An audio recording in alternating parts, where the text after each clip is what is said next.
3 नवंबर 1618 की ठंडी रात थी दोस्तों। गुजरात के दोहात किले में एक शिशु का जन्म हुआ था। उसके पिता को यह विश्वास था कि यह बच्चा एक दिन अपनी सल्तनत का गौरव बढ़ाएगा, लेकिन किसी को नहीं पता था कि यह बच्चा इतिहास में सबसे कठोर शासक के रूप में जाना जाएगा। ये छोटा बेटा बाकी राजकुमारों की तरह नहीं था दोस्तों। जहां उसके बड़े भाई किताबों और दर्शनों में रुचि रखते थे, तो वहीं इसका मन सिर्फ तलवार और युद्ध कला में था। 10 साल के उम्र में उसने पहली बार घुड़सवारी सीखी और 12 साल की उम्र में अपने शिक्षक से युद्ध की रणनीतियां समझने लगा। उसके वीरता और जोश जुनून को देखते हुए पिता को लगा कि लड़का एक दिन कमाल कर सकता है। फिर क्या था दोस्तों, 1634 में 16 वर्ष की उम्र में उसे एक असली युद्ध में भेजा गया। उसे दक्कन के पठानों के खिलाफ भेजा गया ताकि वह अपनी क्षमता साबित कर सके। उसने बहादुरी से युद्ध करी और बड़ी निर्दयता से दुश्मनों के सिर काटे। उसके हाथ खून से रंग चुके थे दोस्तों, लेकिन उसकी आंखों में डर के बजाय जुनून था। यह उसकी पहली जीत थी और पहली बार उसने महसूस किया था कि सत्ता का असली सुख तलवार की नोक पर होता है। 16 साल के इस बच्चे का नाम था मोइनुद्दीन मोहम्मद औरंगजेब। एक हिलती ईंट ही काफी है पूरी दीवार गिराने के लिए। वो जान क्या चाहते हैं? दोस्तों, औरंगजेब की कहानी की शुरुआत जितनी बहादुरी और अपने ही परिवारों के खून खराबे से होती है, उसका अंत इससे कहीं ज्यादा दर्दनाक होता है।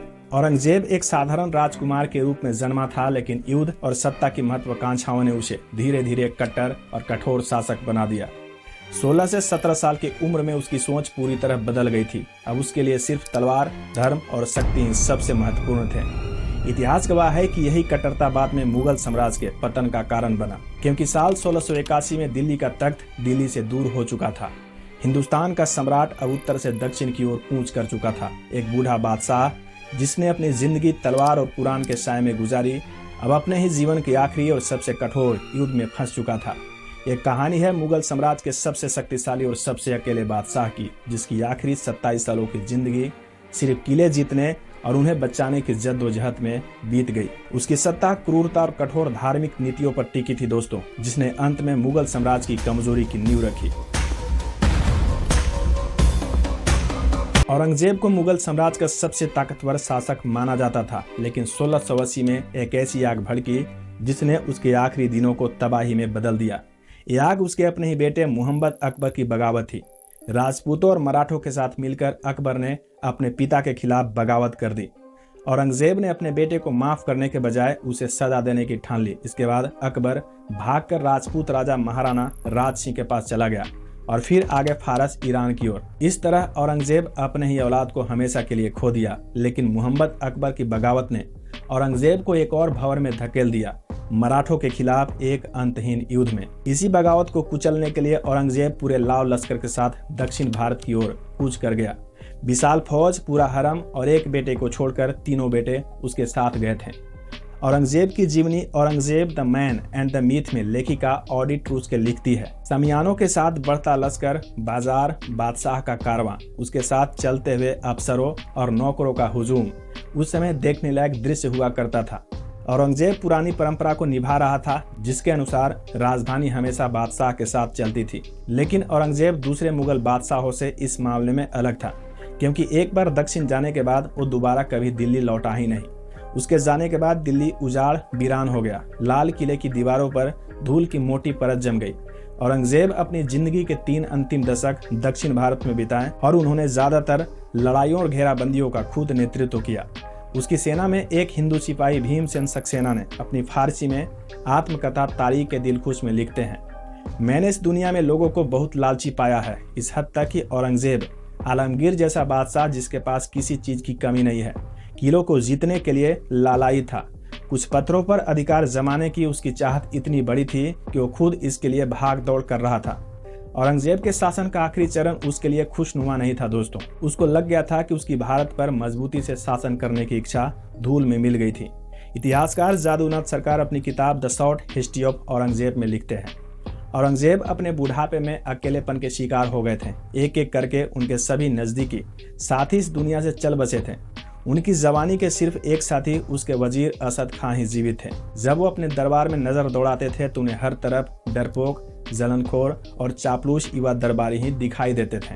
औरंगजेब की मृत्यु के समय उसके 3 पुत्र ही जीवित थे दोस्तों। इससे पहले उसके 2 पुत्रों की मृत्यु हो चुकी थी और इनमें से किसी में भी भारत का बादशाह बनने का न तो बूता था और न ही क्षमता।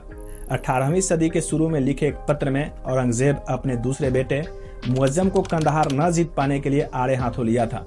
औरंगजेब का यह पत्र रुकायत आलमगीरी में संकलित है। इसमें उन्होंने लिखा था कि एक नालायक बेटे से बेहतर है एक बेटी होना। उसने अपने पत्र के अंत में अपने बेटे को डांटते हुए लिखा था कि तुम इस दुनिया में अपनी प्रतिद्वंदियों और खुदा को किस तरह अपना मुंह दिखाओगे। औरंगजेब को इस बात का अंदाजा नहीं था दोस्तों कि उसके बेटे में उसका वारिस बनने की क्षमता न होने के लिए वो खुद जिम्मेदार है। इतिहासकार मुनीस फारूकी ने अपने किताब the princess of the Mughal empire में लिखा है कि औरंगजेब ने शहजादों की निजी जिंदगी में दखल देकर उनकी स्वायत्ता को कमजोर किया था। ऑडिट रूस्के लिखती है कि औरंगजेब कभी कभी तो अपने दरबारियों को अपने बेटों से ज्यादा महत्व देते थे। इसका सबसे बड़ा उदाहरण था जब उनके मुख्य वजीर असद खां और सैनिक कमांडर जुल्फिकार खां ने उसके सबसे छोटे बेटे कामबख्श को गिरफ्तार किया था। वो भी इसलिए क्योंकि उन्होंने औरंगजेब की अनुमति के बिना मराठा राजा राम से संपर्क स्थापित करने की कोशिश की थी। राजा राम शिवाजी के बेटे और संभाजी के सौतेले भाई थे दोस्तों। कहा जाता है कि बुढ़ापा जिंदगी का एक हिस्सा होता है और सभी को इससे गुजरना पड़ता है। इसलिए तो हमारे यहाँ एक कहावत है कि अंत भला तो सब भला। लेकिन औरंगजेब जिसके पास किसी चीज की कमी नहीं थी, न ही धन दौलत की और न ही दुख की। बुढ़ापा हावी हो रहा था। औरंगजेब की निजी जिंदगी अंधकार में होती जा रही थी। जहांगीर बानो का 1705 में गुजरात में निधन हो गया था।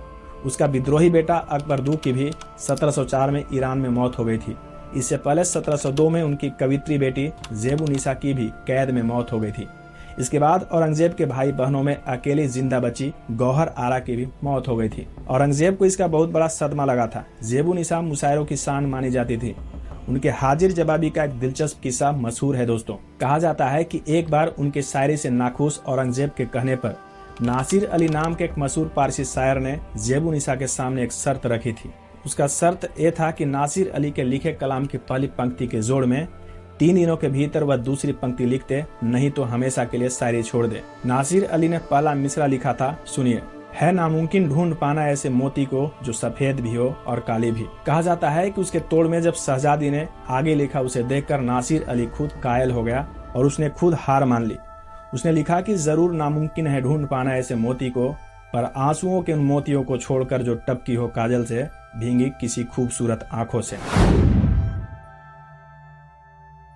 दोस्तों आज दिल्ली के दिल में जहां लाल किला नाम का एक मोती जड़ा हुआ है, इसके ही ठीक पीछे मौजूद है सलीमगढ़ किला। स्याह, तन्हा और बीते वक्त की निशानियों से भरपूर। दिल्ली में इसके लिए कहते हैं कि यहाँ पर भूतों का बसेरा है। भूत क्या, एक भटकती हुई रूह। किसी जमाने में जिस मुगलिया सल्तनत का परचम दुनिया भर में लहरा रहा था, उसी मुगल खानदान की शहजादी की रूह, नाम था ज़ेबुनिसा।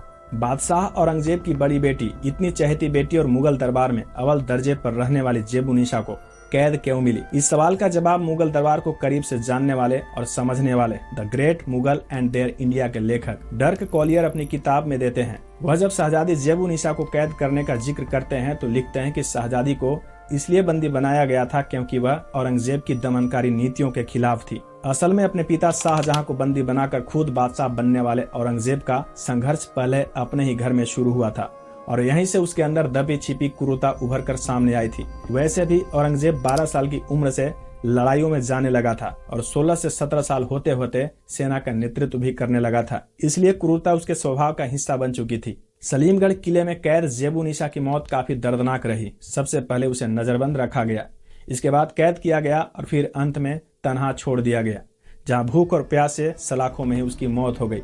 औरंगजेब की दुखों का अंत यही नहीं हुआ दोस्तों। 1706 में ही उसकी बेटी मेहरुनिसा और दामाद इजीद बख्श की भी दिल्ली में मृत्यु हो गई। औरंगजेब की मृत्यु से कुछ समय पहले उसके पोते बुलंद अख्तर ने भी इस दुनिया को अलविदा कह दिया। उनके 2 और पोतों की मौत हुई, लेकिन उनके दरबारियों ने एक खबर सोचकर उन्हें नहीं दी कि इससे औरंगजेब को बहुत धक्का पहुंचेगा। दोस्तों अपनों की मौत और अकेलेपन की सजा ने औरंगजेब की आखिरी दिनों को बर्बाद कर दिया था। साथ ही मराठों के खिलाफ दक्षिण भारत में अंतहीन युद्ध भी उस समय इसकी मुश्किलें बढ़ा दिया था। 1681 में औरंगजेब ने मराठों के खिलाफ दक्षिण भारत में सबसे लंबा अभियान छेड़ दिया था। उसका मुख्य लक्ष्य था मराठा साम्राज्य को पूरी तरह नेस्तनाबूद करना, पर उसने जो सोचा था वैसा कभी हुआ ही नहीं। छत्रपति संभाजी महाराज ने औरंगजेब के सामने डटकर मुकाबला किया। 2 दशकों तक औरंगजेब पूरी ताकत के साथ लड़ता रहा, लेकिन मराठों की गुरिल्ला रणनीति और साहस के आगे कमजोर पड़ने लगा। संभाजी को 1689 में धोखे से पकड़कर मौत के घाट उतार दिया, लेकिन वो मराठों को तोड़ नहीं सका। इसके बाद मराठा छापामार युद्ध और भी तेज हो गया। औरंगजेब ने बीजापुर और गोलकुंडा जैसे बड़े किले तो जीत लिए, लेकिन इन लड़ाइयों ने उनकी सेना को थका दिया और उसका खजाना खाली हो गया। इन युद्धों के बीच औरंगजेब का पूरा परिवार भी धीरे धीरे उससे दूर होता चला गया। अब औरंगजेब के पास सिर्फ उसका बुढ़ापा और अधूरी जीतें थी। 1705 में औरंगजेब ने महसूस किया कि मराठों को हराना नामुमकिन है। वह थक चुका था, टूट चुका था। उसने अपनी सेना को वापस बुलाना शुरू किया। 1707 में जब वो अहमदनगर के पास था, तब उसकी तबीयत बिगड़ने लगी। उसने अपने बेटे आजम शाह को चिट्ठी लिखी, मुझे नहीं पता कि मैं कहाँ जाऊंगा। मेरे पास जो भी ताकत थी अब वह खत्म हो चुकी है। 3 मार्च 1707 को 89 साल की उम्र में वह इस दुनिया को छोड़कर चला गया। उसने वसीयत की थी कि उसे बहुत सादगी से दफनाया जाए। दोस्तों, आज औरंगजेब की कब्र खुलदाबाद महाराष्ट्र में एक मामूली से मकबरे में है। बिना संगमरमर, बिना सोने चांदी के, सिर्फ मिट्टी और पत्थर से बनी। उसने हिंदुस्तान को सबसे बड़ा साम्राज्य बनाया, लेकिन उसे बनाए नहीं रख सका। उसने मराठों को मिटाने की ठानी, लेकिन मराठे और भी मजबूत होते गए। उसने अपनों को ही दुश्मन बना लिया और आखिर में अकेले मर गया। दोस्तों, औरंगजेब का आखिरी 3 दशक एक चेतावनी है। हर तख्त का अंत होता है और हर जीत की कीमत होती है।